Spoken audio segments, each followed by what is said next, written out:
Hi everybody, it's Thursday night. It's time to sew. Let's get started. I'm almost done with this stitch out and I haven't finished it yet, okay? Let's go look at it really close, okay? Here's what we had last time. And I got a couple of suggestions, so here's what happened. Okay, let's go really close in on this thing. Here's what we had last time, and as you see, there's several problems with it. And that's why it's always good to do a stitch out. It's hard to see here, but I've got some bad registration marks, which means that doesn't line up. I'm seeing fabric through here. And some of these stitches are just in the wrong direction. Like, okay, so I went through here, and we did it again. What can cause some of these problems? Because I used all the defaults for this. So in other words, I didn't change much other than stitch direction. And I found a stitch direction in IQ Designer to be quite a challenge. It really is, because what you think it is doesn't always. And sometimes it doesn't seem like there's rhyme or reason to why it does things. Or it could be me. Real possible when I'm doing 10 things at the same time, something always gets left out. But what can cause this puckering is not enough stabilization. That I can tell you right off the bat is because I was using a no-show mesh here. No-show mesh is a lightweight stabilizer and it's only good for about 8,000 stitches. This thing had 14,691 stitches in it. So therefore, that's not enough. So that's going to cause puckering. And I was using a linen blend here. So a nice loose weave, which would help. A lot of times loose weave fabrics will cover up puckering because they press out. Okay. And also not enough registration can cause some of this issue to go on, which is the registration problems. So therefore, like a lot of these don't line up. So here was my second attempt. So what I did is I got this, because last week I had trouble with some of these angles in my head. Here is this little thing I got from the dollar store. And it tells you the angle. So you would lay it, normally this is 90 degrees this way. So I think, okay, I want this to go up to, I want those to go in this direction. I put 45 degrees, which was this way. I would have liked that. So that's what I decided that should be. And also the other thing is I did not consistently have the underlayment turned on. Underlayment builds a scaffolding.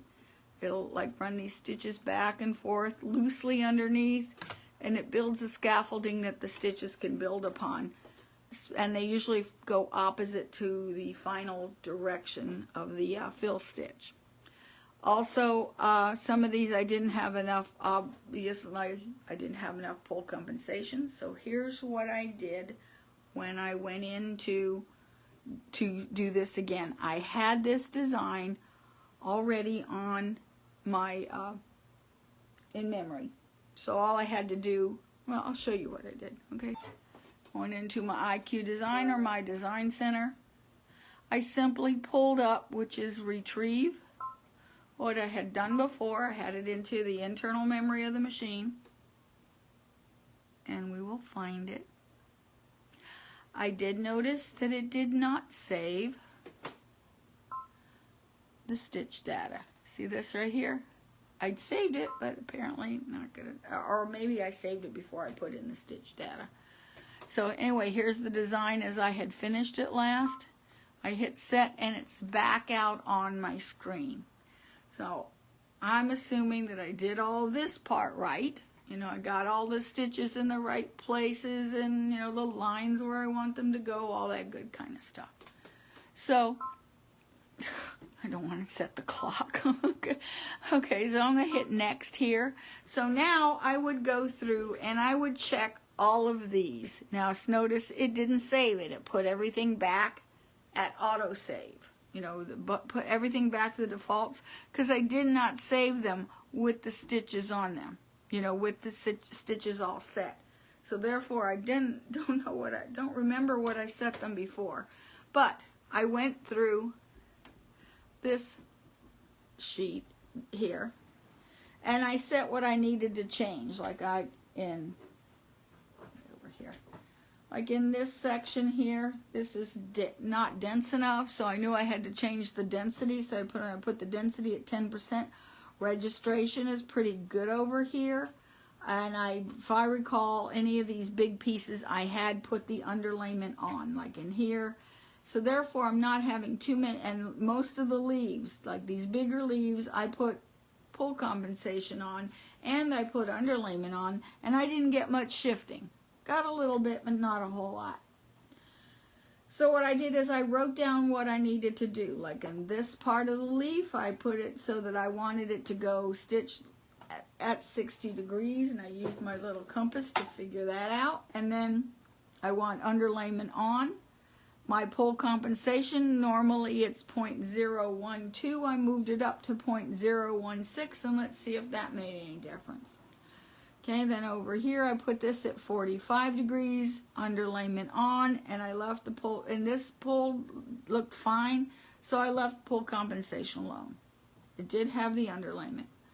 Okay, this part of the leaf looked fine.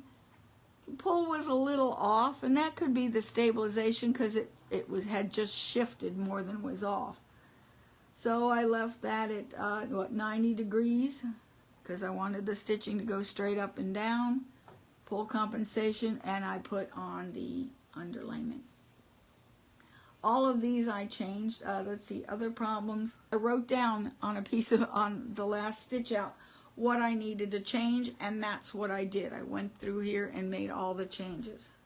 So now it is in embroidery.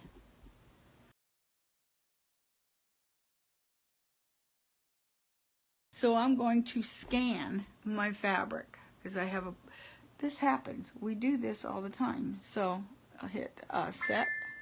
Okay. I want the camera. I'm going to let it scan this design, which has got everything but the last stitch.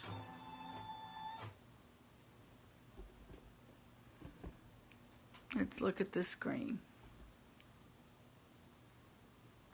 I think I lined it up pretty well. Let me look at that really close.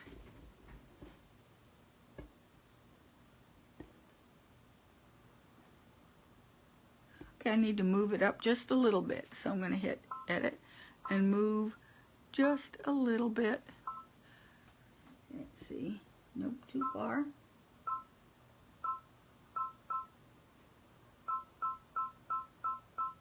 Trying to superimpose the design exactly on top of the stitch out, which I think I did. That's for the last color and the registration. This would have been nice because this would have told us if we got it on point or not. Oh, that looks much better.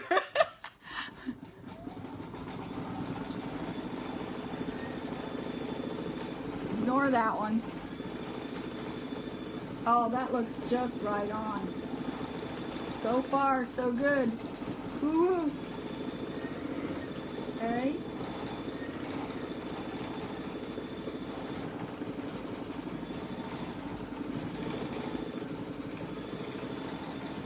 I know when you're first learning to digitize, you can get really frustrated because things always go wrong.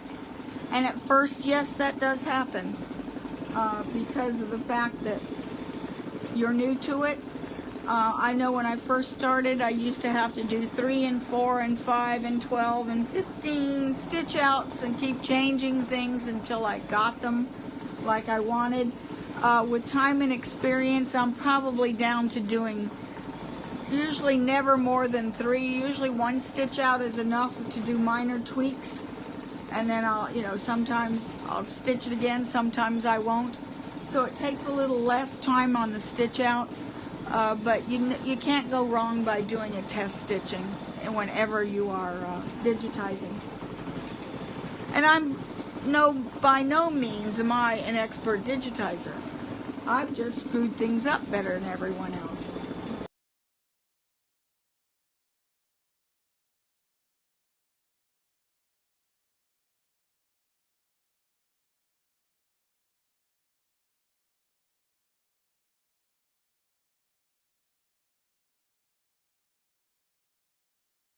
And canvas is great for doing test stitches on because you don't need too much stabilization with it. Okay. Yeah. Okay, so let's take this out and look at it really good. This looks so much better. Let's look at this underneath the good light. Okay. Well, I think this is because it wasn't lined up really well. Although, I don't know. Let's see. This is going the wrong way. And I said it was going to be 45 degrees. This is not 45 degrees. This is 60. That's good. This is where I wanted it to go. This is going in the right direction. This is where I wanted it to go. All of these are going in. Oh, here's another one. Okay, this one I said to go. I didn't change that one. Okay, this one should have been at 45 degrees. And I believe the default is 60 degrees, which is what this is. You know, I wonder if I didn't hit set here. Because I wanted it to go this way, which is 45 degrees. This is 60 degrees, and it's the default. And that will happen if you change the angles and you don't hit set. Because you haven't done it till you hit set. You think you're doing it, but you don't. But otherwise, now the density issue is much better. I'm not seeing fabric go through here anymore. And putting the underlayment under the leaves has made it much better. I still have some little glitches here. Now, you think, will I go back and fix this again? I could. Am I going to? No. In real world, you know what I'm more likely to do? Get out my Prismacolor pens. I have them all different colors, or those fabric marking pens, but Fabrico is the company I like to use, and I would just simply use those markers to fill in these little bits, and over here I have them all different colors, and just touch it up. No one will know the difference. It doesn't have to be perfect. I'm going to cut this into a smaller square, mostly because I want to simulate a quilt block. I'm going to take the stabilizer off just to have excess stabilizer. I don't need all this. Now, to do a typical quilt, I'm going to just hoop stabilizer. Now, just a quilt, you do not need to even put a stabilizer there. We're just going to pretend I have done a whole quilt sandwich, okay? And I'm going to set this in the middle. We're going to pretend we put a border on it. Okay, I could sew it in, but I'm not going to. Just place them down. Tape them if I have to. When you're doing a quilt, you do not need to hoop stabilizer. You're just going to set it into your hoop, and this is where it's a perfect time to have those magnetic hoops, the new magnetic hoops that Baby Lock and Brother just came out with. Those things are just amazing.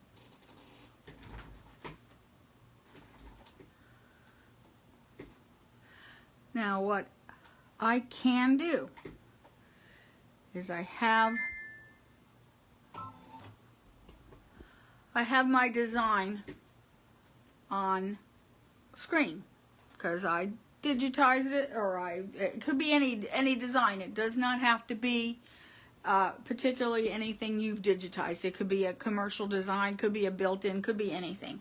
So what I want to do is I'm going to go to return to my regular screen here, which is that one of the intro ones. And I think this you could do on the Destiny Dream, Solaris, what's the other one? Luminaire. So you have this key, which is anytime you've got any kind of IQ designer, you can go ahead and use this stamp key. So what this does is this will take this shape and it will find the outline of where it is and create a shape for you, because we don't need to stitch this again. It's already done. We finished the quilt. It's all done. Now we need to put in the quilting. So I could, now if I were stitching this block at this same time, let's just say, let me move to the center. Okay, say I had stitched this out. Okay, right now I just finished stitching it. Okay, which I did, but I've moved it, you know, so this means that it was still in the hoop that I originally stitched it in, and I don't have to do any more with it. So, and I haven't put on my stippling. I haven't put on the sashing yet. So this would be like for something you're doing as a quilt as you go. A lot of times you need a good design, and Kimberbell do a lot of this type of technique where they have their embroidered the design. You go ahead and you embroider this design first, and then you add stippling to it. So there is a key here that if you have a design already in there, and this is an embroidery edit, so I hit that key and it automatically puts in the stippling. You can tell it what hoop you're using. Say if I'm using the 6x6 hoop, which I'll guess which that is, so that limits it to this space. This is the distance away from the design. Do you want to start that stippling, and the spacing of the lobes on your stippling. So, and then so you can preview, it'll show you what it's going to look like. I'm just going to leave it like that because I'm not going to keep it. If you have the new update on the Solaris or the Luminaire, instead of just being restricted to, well, the Solaris and the Luminaire without the upgrades, you can go ahead and not only, you're not restricted to using stippling only, you also have echo quilting, and I think that's it. It's just echo quilting. But now, if you have the upgrade, you now have the ability to do regular stippling, echo quilting, which is concentric rings around that go around the design. But you can also get into your background fills that are available in IQ Designer. In the Destiny and the Dream Machine and the Solaris 1 and the Luminaire 1 and 2 without the upgrade, you can't, you're just restricted to these things. Okay, you can't use your background fills from the embroidery edit. You still can use them all in IQ Designer. Okay, so I'm going to cancel this. I don't want to do it. Now getting back to where we were, that we have this quilt already embroidered. The quilt is done. It's ready to start quilting it. So, but say you still have the embroidery design, because that does help. Okay, we're going to do this like 3 ways. So you have the embroidery design. You still have it here. So what you can do is create an outline for it. So you would go into the outline and create the shape. Save that shape, and this tells you how far away from this inner design do you want that outline to be. I have it at 0. I want it to touch. Don't want to waste any space. And then I'm going to save it to IQ or My Design Center. So it's saving in there. Okay, and then you're saying you really want it to recalled from the IQ Designer stamp pattern list, which is a strange word for your shapes list. Okay, so yeah, I do. You go into your IQ Designer. Okay, and then you're going to, I'm going to scan in my fabric. So going to this up here, Destiny Dream Machine, you'll get these pieces, these little flowers, and that means you're going to do an image scan. If you have the Solaris and the Luminaire, you've got a thing that looks like a fern leaf on this side. You'd hitch that, and then it would give you a drop down that would say image scan, line image, and illustration. Okay, I'm going to hit the image. That's the same thing as image scan. Just going to let it scan my fabric. Okay, let it do its thing. It's going to scan. Please don't move anything. When you're scanning your fabric, it is a good idea, which I did not do, is to take the thread out of your needle, because it's going to scan the thread, so you'll end up with sometimes a weird little shed, like, yeah, it's gonna, see that little black thread, it's gonna catch that. So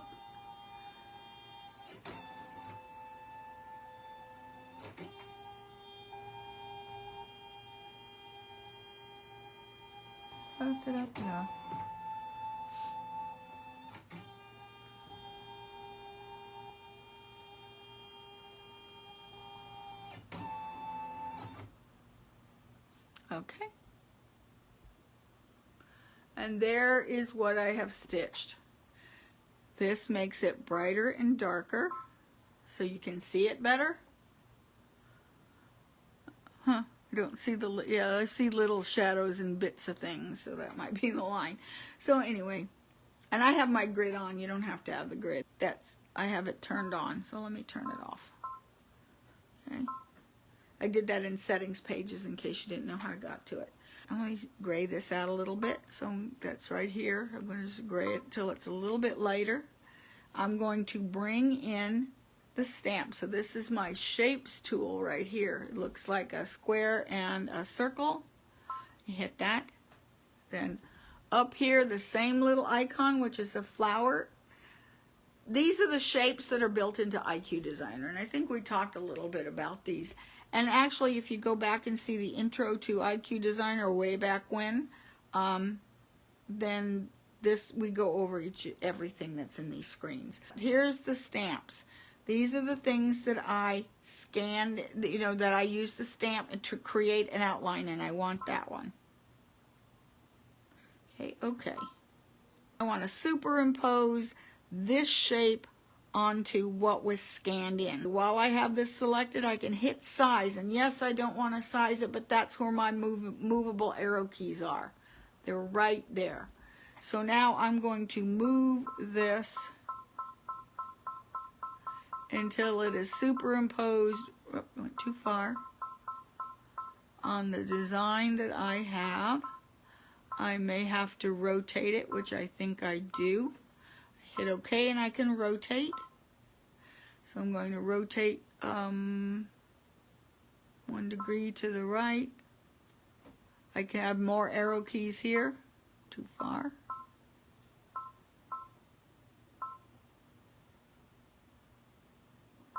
Okay, close enough. The other thing I want to do is I want to mask this part off. I don't want to stitch in the sashing. So I'm going to use my drawing tools for that. So first of all, I'm going to turn these outlines into a no-sew line. I don't want to sew that outline. So I'm going to hit that, and I'm going to hit no-sew, and OK. And then I'm going to flood, which is the bucket flood on the lines up here, and just touch it. Okay. And I hear donk donk. Then that hollow noise, that means it's already done. So that was already a no-sew line on the Solaris, and the knock knock knock knock, like knocking on wood. So anyway, I'm going to make that a little darker now, or that's the wrong way.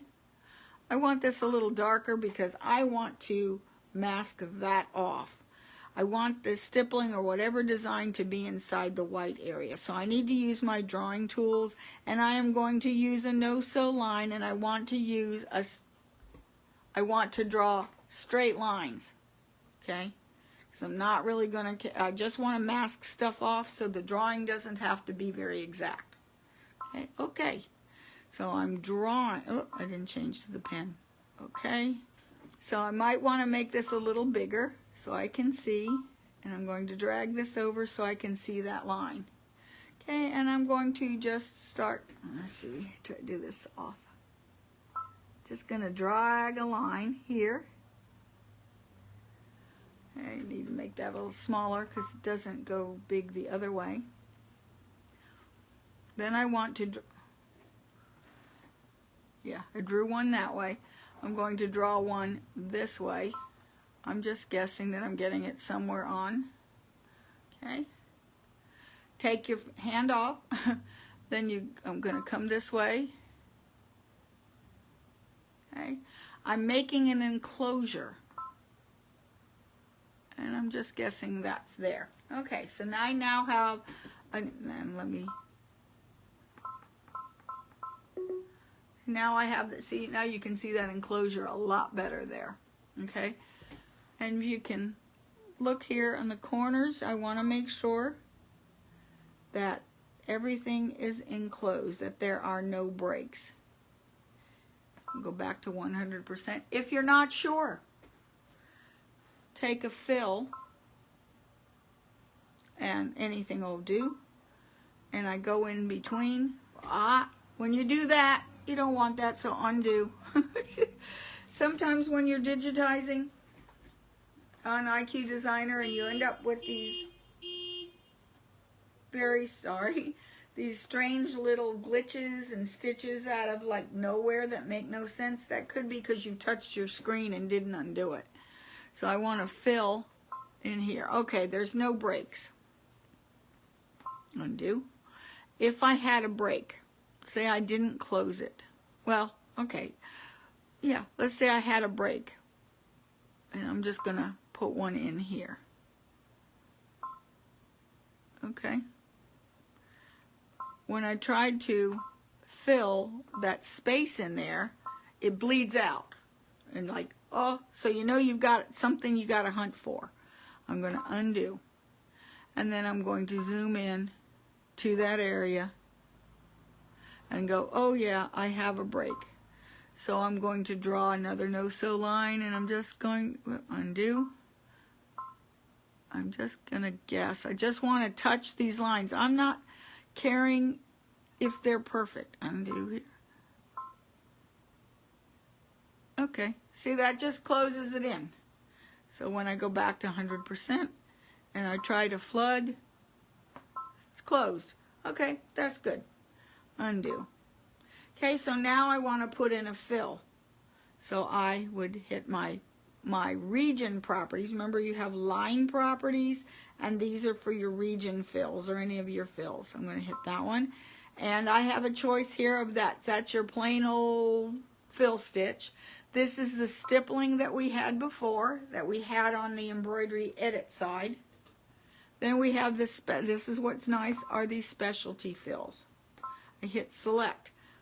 I just have 10 of these. The Destiny only has 10.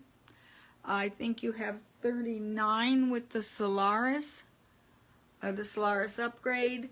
And one good news, if you don't have a machine that has this at all, if you get palette 11, you get 54 of these background fills, including all of the ones that are built into the machine. So I'm just going to pick what would look good here. Well, I'm on a bubble kick, so we'll pick the bubbles. And I'm going to make these bubbles green. Okay? So now when I go to flood, fill, I get something that looks like bubbles. It doesn't necessarily look like that. Okay? Alrighty, so we would go to next. Okay? And here I have the ability to change the scale of it. In other words, I can make it smaller and bigger if I like. This is the direction of the fill. Right now it's this way, just straight across, but I can change it to whatever angle. And this is the outline. That means that it is going to stitch around these outlines here and here, here and here, or not. And I'm going to hit preview. If you have the Solaris or the Luminaire, you don't have to hit preview because the changes you make are instantaneous. Okay, this is with the outline on. Yeah, I can't see that. Let me return. Another thing I can do is I can change this color. I don't like that color. I can't see it. Let's make it this darker brown. Preview. Can we see it now? We can see that better. This is with the outline on. Notice it does a straight line this way, and it also does all the edges of the quilting. It's turned on. The advantage to that is that it's going to stitch faster with fewer jumps.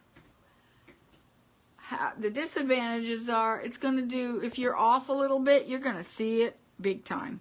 You're going to, if you didn't get it right, you're really going to see that it made a mess. Okay, so I'm going to return, and I'm going to turn it off and say set it. Okay, and now it's turned off, so when I go to preview it, it doesn't stitch the outline here. The advantages to that is because you didn't have to be exact. Things aren't going to touch anyway. You're not going to have this big line that will say, hey, I didn't do this straight in the first place. You won't notice it. The disadvantage is that it puts a lot of jump stitches in there. So basically that's it. So I'm going to just go ahead and take this one, and if I like the way that looks, I also have an opportunity to save this. If I save it in this screen, it's going to save to my embroidery, edit, and it's going to save to IQ Designer at the same time. Save in both places. Okay, you think, why can't I read one from the other? Because you can't. Okay, both of these, IQ Designer and embroidery, will save in something called a B pocket. And a B pocket is a folder that the machine sets up on your USB drive or in your computer or wherever, or on your SD card, to put these designs in. When it saves into IQ Designer, it's going to save in a PM9 format, at least for the Destiny and the Dream Machine. I can't remember. Yeah, I think they're both PM9, which are drawing files. Okay, the PM9 files are only visible from IQ Designer or My Design Center.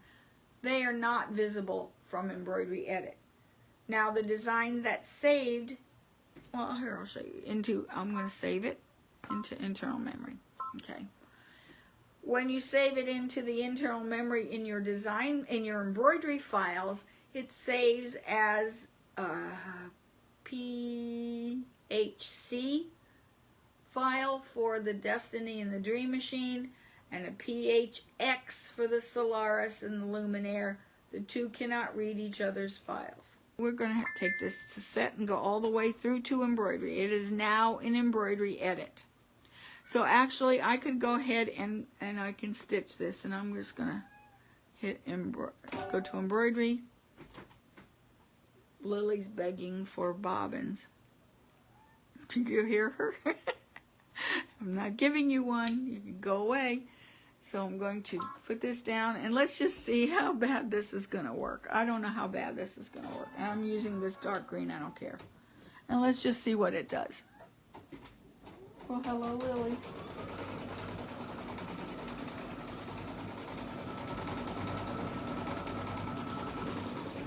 This is Lily, who's here begging for bobbins.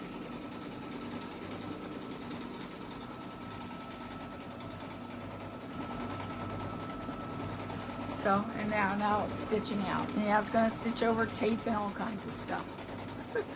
This will be interesting. This is just precarious. Look how it went right up to it. See how nice that went up to it?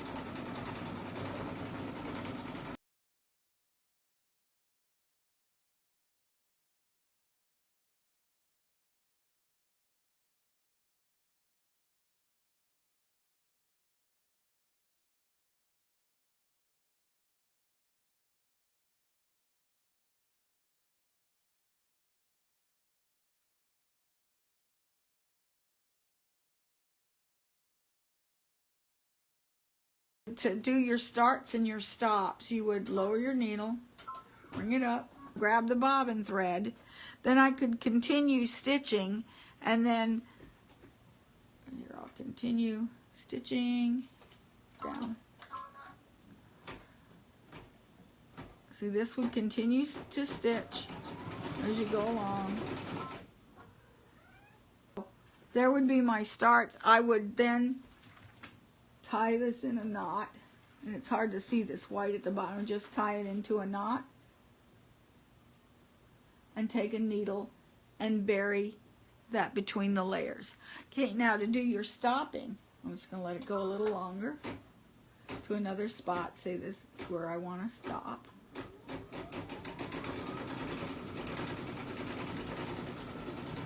Okay, say I wanted it to stop right there. So I would raise my presser foot, pull the thread. I want to back up one stitch and then go needle down, needle up. Then I'm going to hold on to this and pull this bobbin thread up. Grab it with this.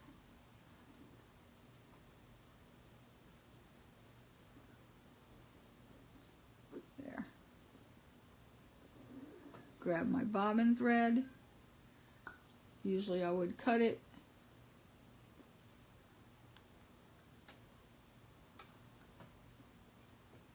Not the one that moves. If you grab the bobbin thread that moves, that means it's still attached to the bobbin.